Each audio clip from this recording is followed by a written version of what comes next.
Ang kwentong ito ay hango sa totoong buhay. Karanasan ito ni Jemel. Taong 1991, Santa Monica, Surigao del Norte.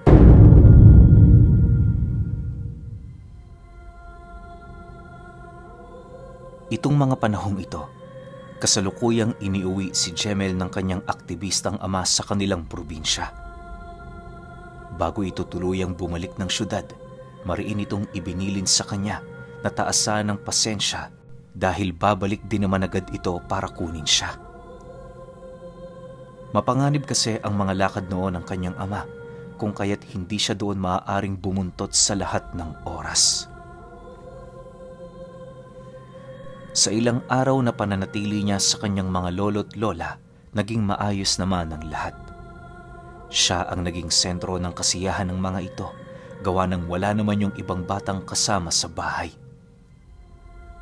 Dahil sa lumaki itong si Jemel sa syudad, kaya na may lahat ng gawain sa probinsya ay nakakapanibago sa kanya. Noong una, inakala niyang normal lamang ang lahat ng mga nangyayari sa paligid, pero hindi naglaon, napansin niyang may kakaiba dito.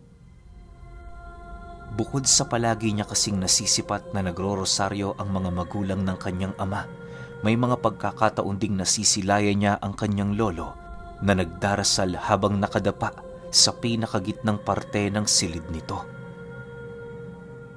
Dala ng kuryosidad noon ni Jemel, sinubukan niyang tanungin ang dalawang matanda para naman kahit papaano magawa niyang malaman kung ano ang rason sa kabila ng mga ginagawa nito. Nang marinig naman ng kanyang lolo ang kanyang naging tanong, ngumisi lang naman yon habang inilalahad sa kanya ang tunay nitong pagkatao. Pasensya ka na, apo, kung wala kaming oras na ipaliwanag sa iyo ang mga bagay-bagay. Alam mo kasi dito sa atin, napakaraming paniniwala at pamahiin. Kabilang kami sa mga taong masasabi nating napasahan ng ganong paniniwala. Albularyo ako, apo, tagagamot ng mga karamdamang hindi kayang lunasan ng abilidad ng isang ordinaryong tao. Nakakita ka na ba ng engkanto? Wika ng kanyang lolo matapos naman itong marinig ang mga bagay na kanyang nais malaman.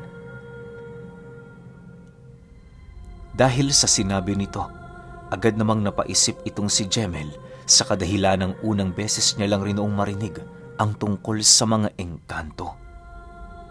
Walang pagdadalawang isip, agad naman siyang sumang-ayon sa nais ng kanyang lolo kung saan dali-dali naman nilang tinahak ang daan patungo sa likurang bahagi ng bahay nito.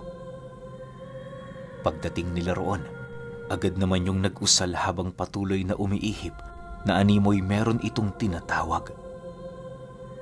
Pagtaguhoy nito, laking gulat na lamang ni Jemel nang biglang lumitaw sa kanyang harapan ang isang kabayong merong gintong balahibo. Dahan-dahan yung tumayo na kung saan nasipat niya sa pagitan ng mga paa nito ang pagmumuka ng isang tao. Habang pinagmamasdan nila ang nilalang na yon, napakalakas ng ginagawa nitong paghalinghing, subalit nakapagtatakang walang nakakarinig sa kanilang mga kapitbahay. Ayon sa kanyang lolo, na ang tanging nakakarinig lamang sa ingay na ginagawa nito ay ang mga engkantong nagmamasid sa paligid. Dagdag pa nito na, bagaman ordinaryong tikbalang lamang ang kaibigan niyang yon, hindi pa rin ito basta-basta sa kadahilanang yon ang pinuno ng kanilang tribo. Marami na din silang pagsasama ng nilalang na yon magmula pa noong natutunan niyang manggamot. Paglalahad pa ng kanyang lolo, isa sa mga sikreto ng mga magagaling na albularyo ay ang mga alaga nitong engkanto. Upang mas lalo pang mapalawak ang karanasan at kaalaman ni Jemel pagdating sa mga nilalang na hindi nakikita, nagpasya sila noong dalawa na maglakad-lakad papaikot sa kanilang lugar. Bagaman maggagabi na, hindi yon alintana ng kanyang lolo sa kadahilan ng gamay na nito ang kanilang baryo. Sa pagbagtas nila ng daan, nagpatuloy ang kanilang seryosong usapan. Bakas sa pagmumukha ni Jemel ang labis na pagkamangha sa aral na tinatangan nito, gawa ng para sa kanya walang katumbas ang ganoong karunungan. Nasisiguro din niyang hindi siya makakakita ng ganoong abilidad sa bayan kung kaya't minarapat niyang matuto ng kapiranggot kahit papaano. Hindi naman siya pinagbawalan ng kanyang lolo, gawa ng alam din ito ang limitasyon sa pag-aaral ng lihim na karunungan. Minabuti din ng matandang sundin ang kanyang mga hilig at gusto, nang sa gayoy hindi siya maburyong habang naghihintay sa pagbalik ng kanyang ama.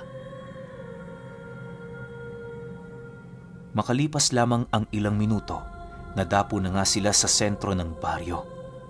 Sa pagpapatuloy ng kanilang paglalakad, itinuro ng kanyang lolo ang isang bundok kung saan may nasisipat silang animoy mga sulong naglalakad sa itaas nito. Ayon sa matanda, na ang mga nilalang na kanilang nakikita ay ang mga santelmong papatawid na sa kabilang buhay. Binubuo yon ng kabuuang namatay sa kanilang lugar sa kahit na anong panahon at araw. Dagdag pa nito na ang mga bolang apoy na kanilang nasisilayan ay kumakatawan lamang sa totoong anyo ng kaluluwa. Naniniwala kasi ang kanyang lolo, walang kakayahan ng tao na makasilay ng totoong wangis ng kaluluwa mismo.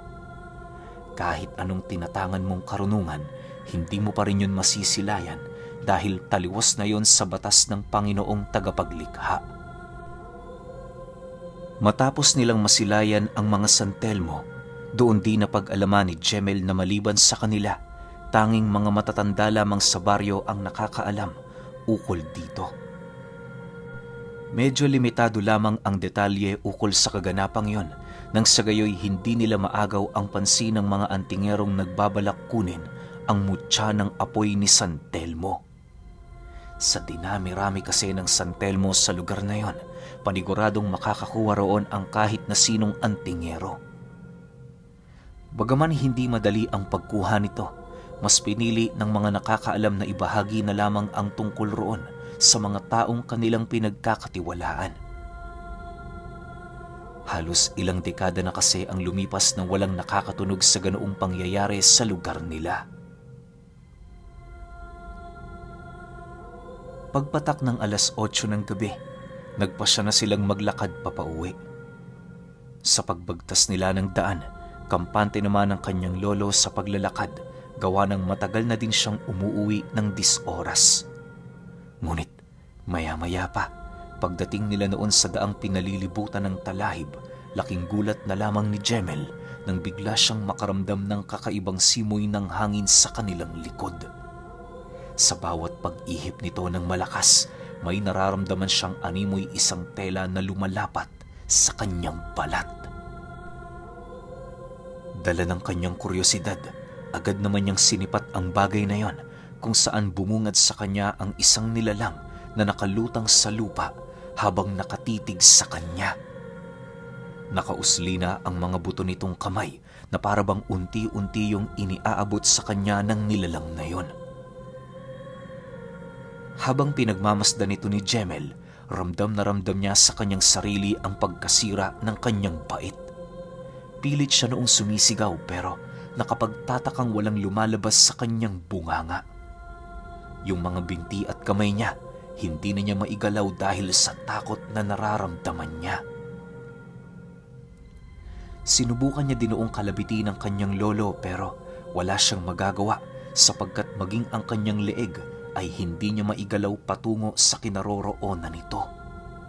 Unti-unti niyang nararamdaman ang paglapit sa kanya ng kamatayan na animoy dahan-dahan niya na yung tinatanggap. Ang labis pa noong ikinabahala ni Jemel ay kung bakit pakiramdam niya ilang oras na siyang nasa ganoong estado. Bigurin siyang makasilay ng kahit na sino sa paligid na parabang tanging siya at ang nilalang na yun lamang ang naroon. Akala niya mapapaslang na siya nito pero makalipas lamang ang ilang minuto, nakasilay siya ng isang liwanag na kung saan merong kamay ang mabilisang humatak sa kanya pabalik sa kanyang katawan.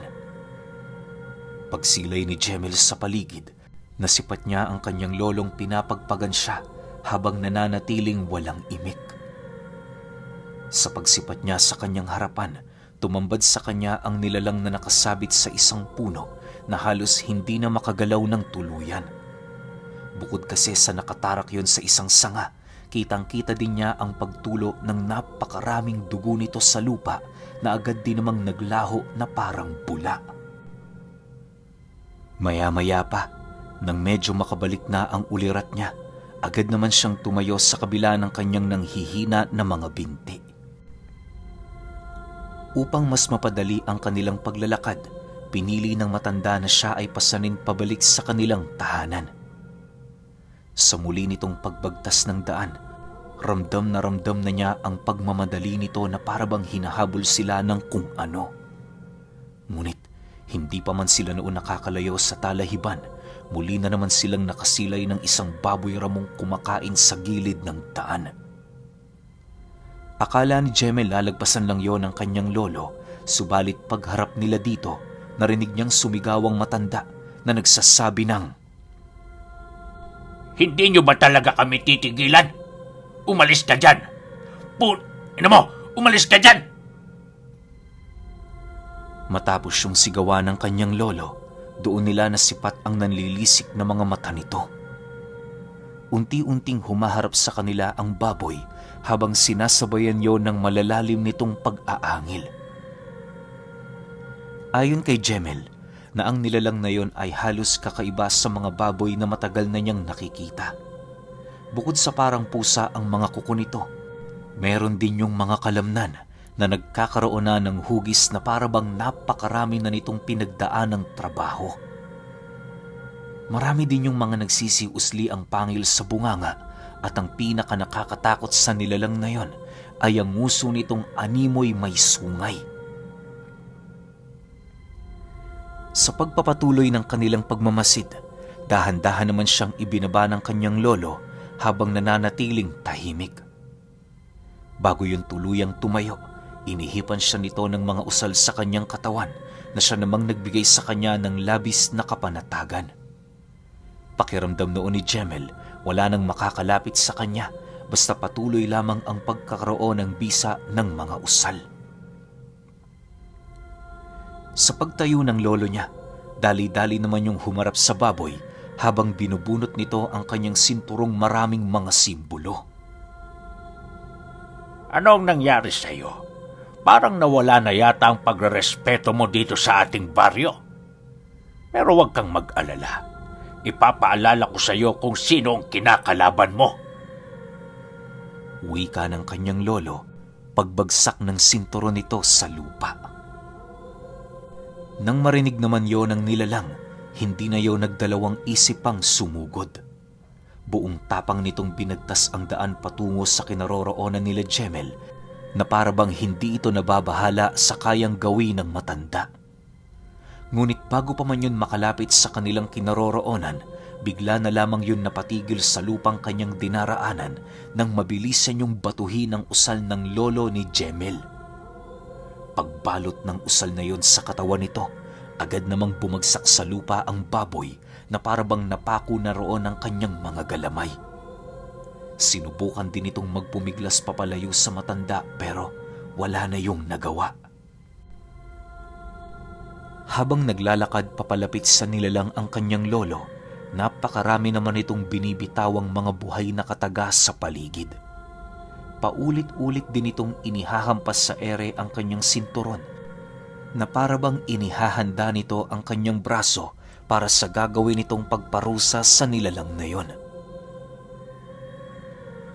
Sa paglapit niya sa kinaroroonan ng baboy, buong lakas naman niya yung hinataw sa likod na siyang naging sanhi upang mapaatungal yon ng napakalakas. Sa bawat ginagawang paghampas ng matanda sa likod nito, kitang-kita ni Jemel ang animoy wangis ng tao na nagpupumilit kumawala sa hayop. Habang sumisigaw kasi yon, hindi lang ang baboy ang kanyang nasisilayang nahihirapan, bagkus ang wangis ng isang taong napapaloob sa balat kayo nito. Lumipas pa ang ilang minuto.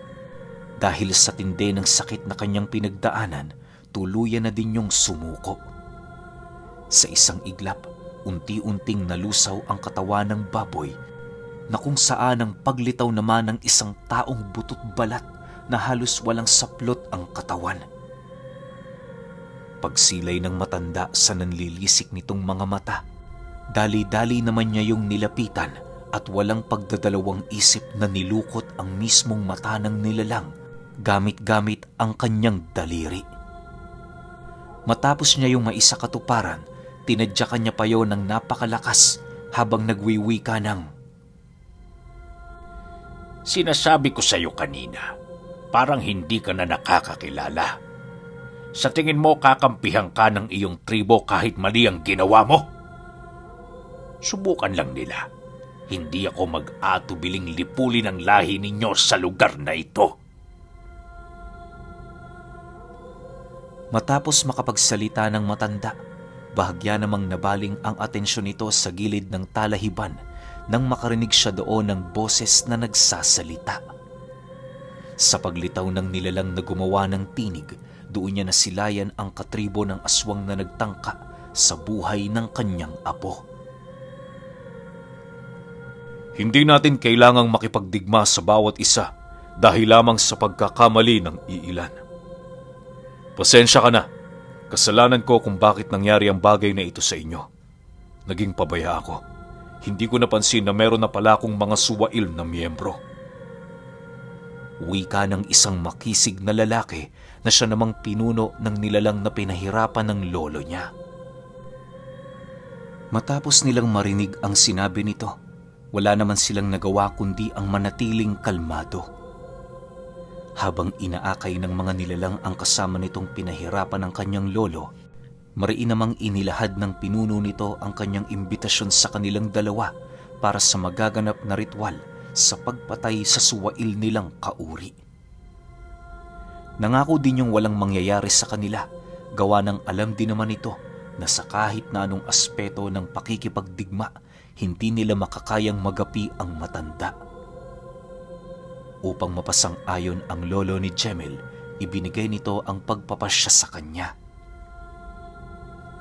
Ang iniisip kasi noon ng lolo niya, baka tuluyan na siyang masiraan ng bait dahil sa dami ng mga kakaibang bagay na nasaksihan niya.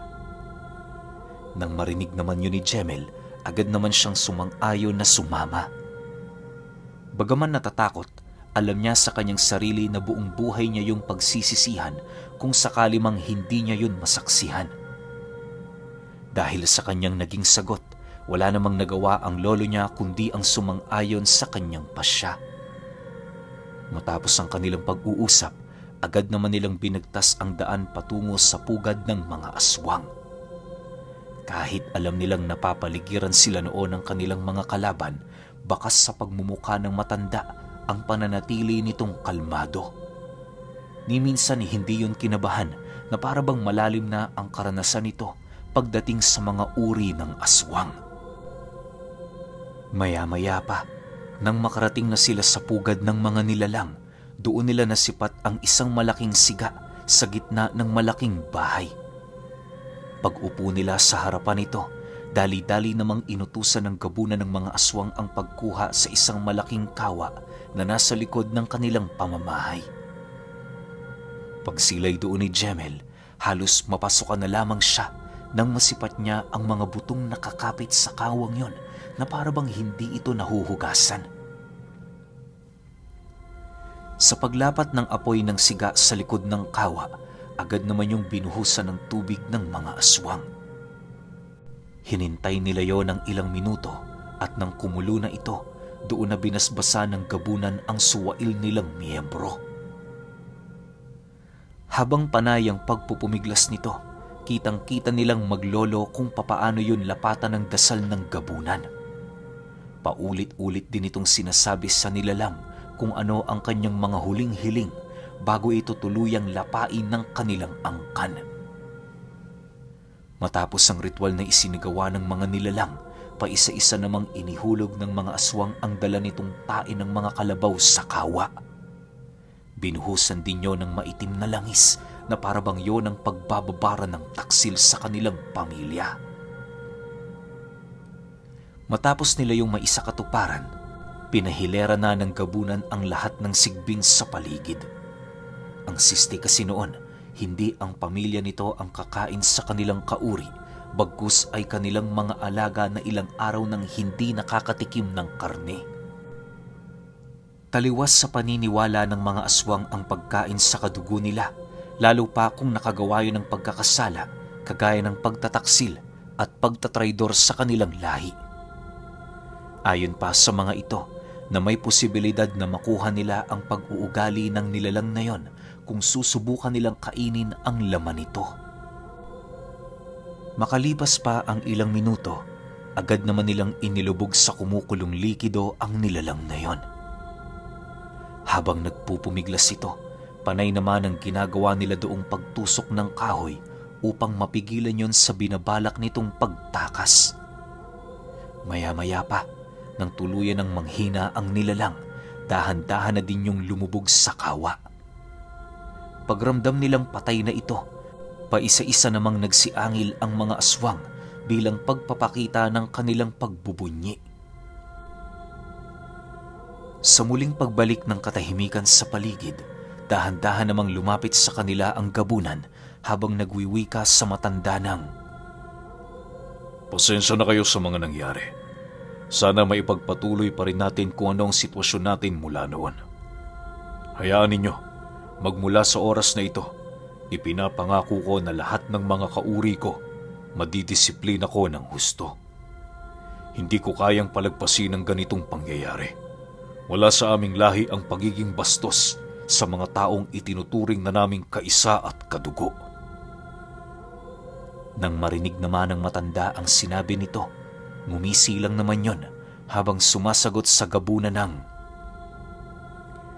"Hayaan mo kung meron pang mangahas sa kanila. Alam mo naman, nasisiyahan ako kapag meron akong kadwelo.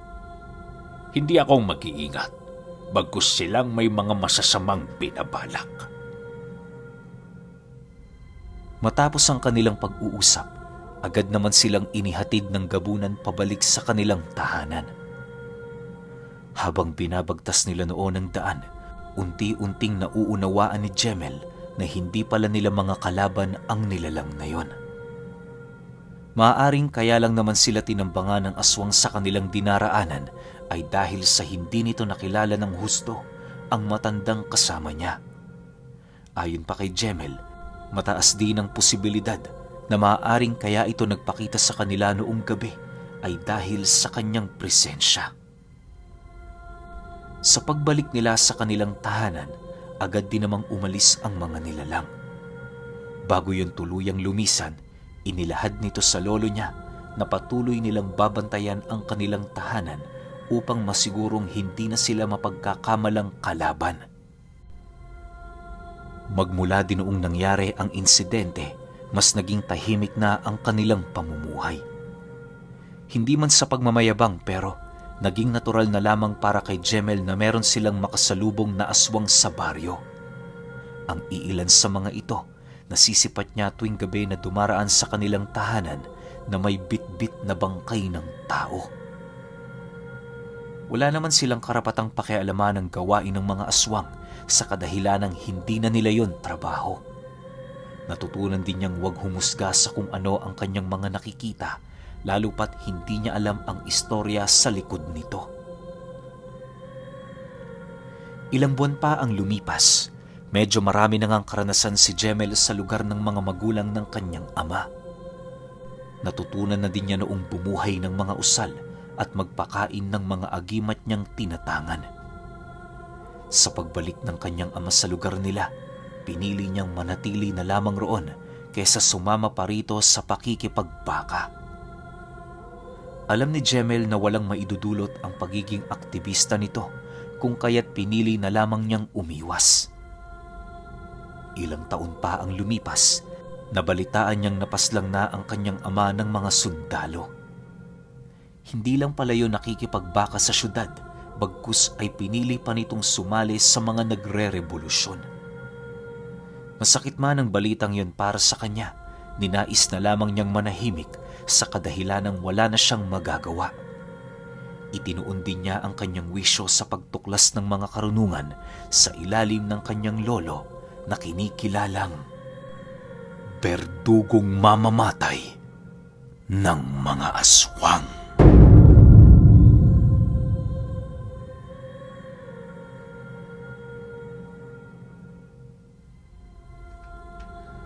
Okay, opinion ko sa kwento. Grabe, ang bangis ng lolo ni Jemel, no? Paano kaya ako naging series to? Tsaka alam ko hindi lang to yung mga makakaharap na itong lolo ni Jemel. Ay, may posibilidad na ito lang pala talaga. Kasi nga, hindi naman sila umalis sa baryo eh. Wala naman nasabi din na magmula nung natutunan ni Jemel yung mga pamamaraan ng lolo niya, umalis siya. Wala naman ganun. So, wag tayo mag-expect na meron series to or may ibang episodes. Kasi nga, hanggang dito lang yung kwento eh. Pero alam nyo, no? Pagka talagang malakas yung tinatangan nyo na gamit o mutya o kung ano man na kinakatakutan ng mga aswang, talagang merong pagrespeto eh. O nataon lang. Diba? Nataon lang na talagang marespeto yung aswang na yun. Kasi nga, itinuturing na katugutong lolo ni Jemel eh. Matik naman siguro pati si Jemel, ituturing na nilang kadugo kaya hindi na nila tataluhin. Ang ganda lang nung bonding na itong dalawang magkaibang panig na to, pero alam nyo yun, namumuhay sila ng payapa. Ang kawawa nga lang, tsaka, ang sabi naman kasi, di ba, labas na si Jemel tsaka yung lolo niya sa kung ano yung ginagawa ng aswang. Pero syempre, kawawa pa rin yung mga biktima ng mga aswang kasi nga, tao pa rin yun eh. Pero kayo, kung may opinion kayo sa kwentong ito, comment nyo lang sa baba. Yun lang. Hanggang sa susunod na kwento. Salamat.